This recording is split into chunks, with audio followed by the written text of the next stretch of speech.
sametové revoluce. Jaké máte pocity? Pocity nemám některak dobré, prostě z té doby ten přechod z té doby na dnešní dobu nejsem z toho nadšenej, no a představoval jsem si to úplně jinak. Všichni si to představovali pravděpodobně jinak. Jak jste si to představoval vy? No tak já, když budu mluvit sám za sebe, tak já jsem si nepředstavoval vůbec změnu ze socialismu na kapitalismus. To je jednak tak toto je předně potřeba říci. No a ti další, nebo většina lidí si určitě představovala něco jiného, nějaký jiný systém, než tady je teďka. Pojďme k tomu vašemu vlastně klíčovému okamžiku, který vlastně vy jste sehrál v té revoluci. Jak to probíhalo toho 17. listopadu? Tak na 17. listopad byly samozřejmě udělané přípravy. Je to teda, musím předeslat, že to je 30 let, takže už určité věci můžeme říct dneska. Byly určité přípravy na to udělány. To znamená, že byla příprava na to, jak to proběhne, co se tam bude dít, jakým způsobem bude probíhat průvod a tak dále. Takže byly vytvořené skupiny a každá skupina měla svůj cíl nebo svůj úkol.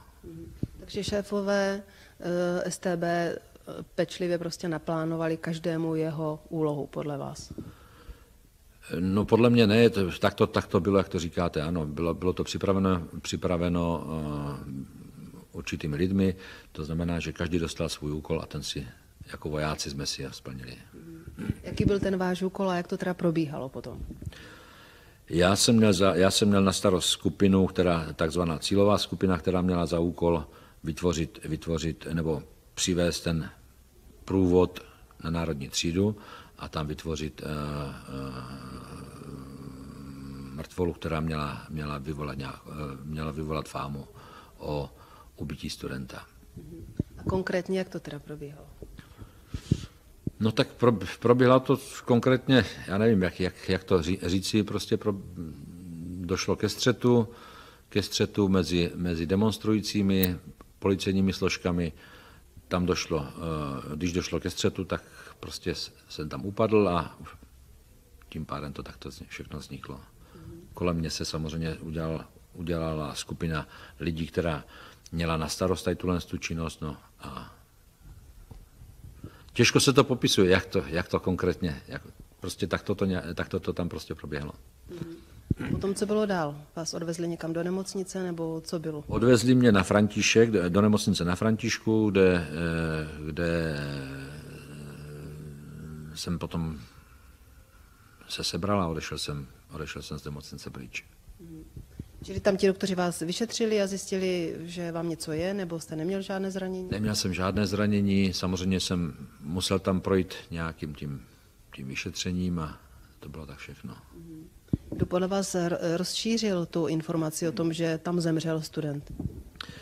Tak všeobecně známo je, kdo to rozšířil, že to byla paní Dražská. A předně musím říct, že paní Dražská byla napojena na některé naše lidi ze státní bezpečnosti, takže ten úkol byl záměrně přes paní Dražskou plněn, aniž by si ona možná uvědomila, co vlastně plní. Proč podle vás StB neplánovala tady tu záležitost, že tam má zemřít jako student? Právě, že StB to plánovala, takže... No, proč to naplánovala? Jo, proč to naplánovala, aha, takže otázka. No, vzhledem k tomu, že to se zase budeme vracet k situaci, která byla uvnitř komunistické strany Československa. To vedení bylo v podstatě, bych řekl, zkostnatělé, nebylo možné udělat jakékoliv změny ve vedení strany. Když byly volby, nebo když byl sjezd, tak pořád tam byli ti sami lidé, nic se nezměnilo, takže prostě muselo se udělat něco takového, co by vyvolalo nevoli mezi lidma a donutilo to vedení odstoupit. A měli přijít noví lidé. Takže podle vás vlastně to nebyla žádná úloha disidentů a studentů, žádného takového toho kvasu ve společnosti, ale byla to pečlivě naplánovaná akce od StB? Tak podle mě je to logicky, že když se podíváte, kdo trošku přemýšlí, tak mu musí dojít, že jak můžete svrhnout režim, který má v rukou armádu, který má v rukou lidové milice, který má v rukou vedoucí úlohu strany, která vlastně rozhodovala o všem.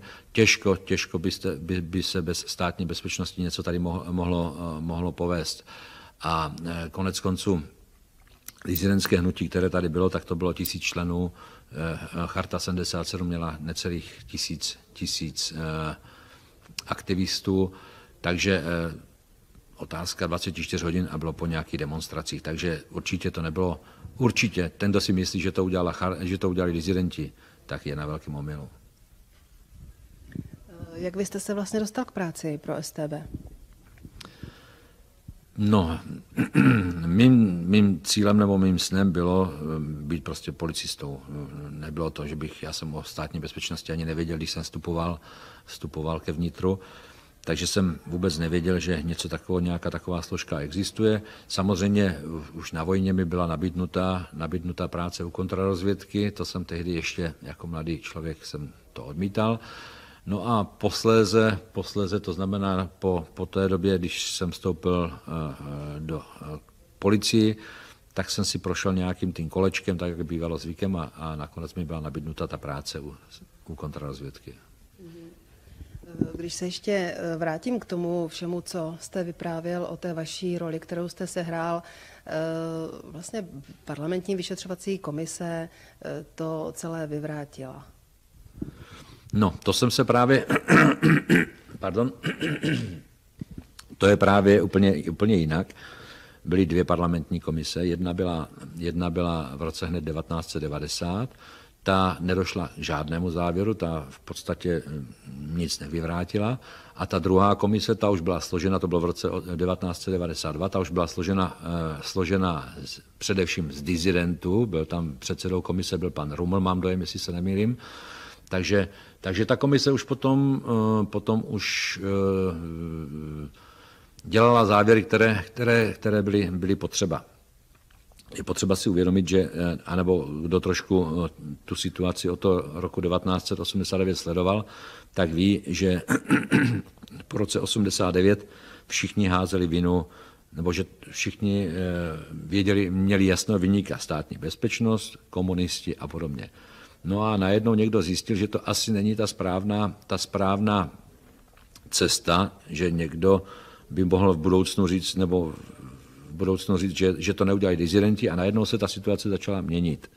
Takže i komise, která potom byla složena, především tam byli disidenti, byl tam otec Jana Rumla, takže ta komise došla k těmto závěrům, takto jak došla.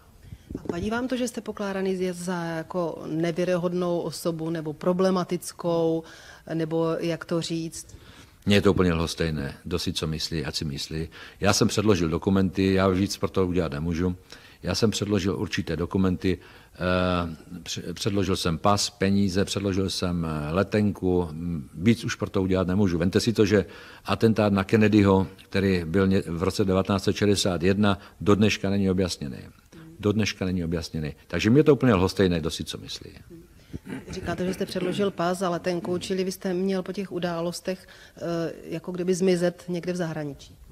Ano, měl jsem zmizet v zahraničí a měl jsem tam prostě tu bouřku, nebo jak se tomu říkalo tehdy, tam jsem měl prostě přežít někde v klidu a pak se třeba po nějakých letech vrátit zpátky. Ono to asi nebyla jako jednoduchá věc infiltrovat se do toho studentského prostředí. Tak zase to nebylo tak složité samozřejmě, protože pro mě, jako pro mladého člověka, já jsem byl neznalý, nebo mě ani to prostředí neznalo, takže zase to tak složité nebylo. A měl jsem tam celou řadu spolupracovníků, především z řad žen, a ty měli kontakty na různé disidenty a jedno z druhým, takže prostřednictvím nich jsem měl dveře otevřené. Měl jste teda tu krycí identitu? Samozřejmě měl jsem krycí identitu, byl jsem student Růžička, studoval jsem na Vysoké škole báňské v Ostravě, kde jsem dělal normálně legální zkoušky, přijímací, takže nebylo to tak složité.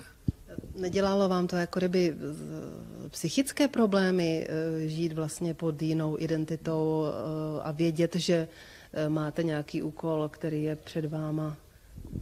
Tak psychické problémy určitě ne, protože člověk byl na to vyškolený, takže mu to žádné problémy nedělalo. Máte to jak ve špionážním filmu, to je to samé.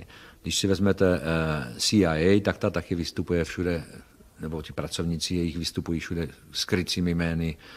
A je to každá zpravodajská služba má svoje tady tyhle praktiky, takže není to nic mimořádného, nic nového. Jak se vám daří teďka v životě? No tak daří se mi, musím přiznat, že se mi daří dobře, nestěžuji si, provozujeme hotel, je to mezinárodní hotel, takže se nám daří celkem dobře a myslím si, že to máme celkem nastartované tak, že se nám bude dařit i v budoucnu. Ale je to takové zvláštní, vy jste v podstatě stále přesvědčený komunista a stal se z vás kapitalista. Nestal se ze mě kapitalista, jsem pouze, já bych to přesně definoval, já jsem ředitelem spolek Slezská republika, který provozuje tento hotel. Takže nejsem jako já fyzická osoba, která by byla vedena na živnostenském listě jako podnikatel. Takže nejsem kapitalista. A i kdybych byl podnikatel, tak v podstatě je to podnikání z nouze ctnost takzvaně, protože já jsem od roku 1990 nebo od roku 1989 poté, co nás propustili, tak jsem byl bez zaměstnání a nějak jsem se živit musel. No a samozřejmě stát mi nedal žádnou podporu nezaměstnanosti, nedal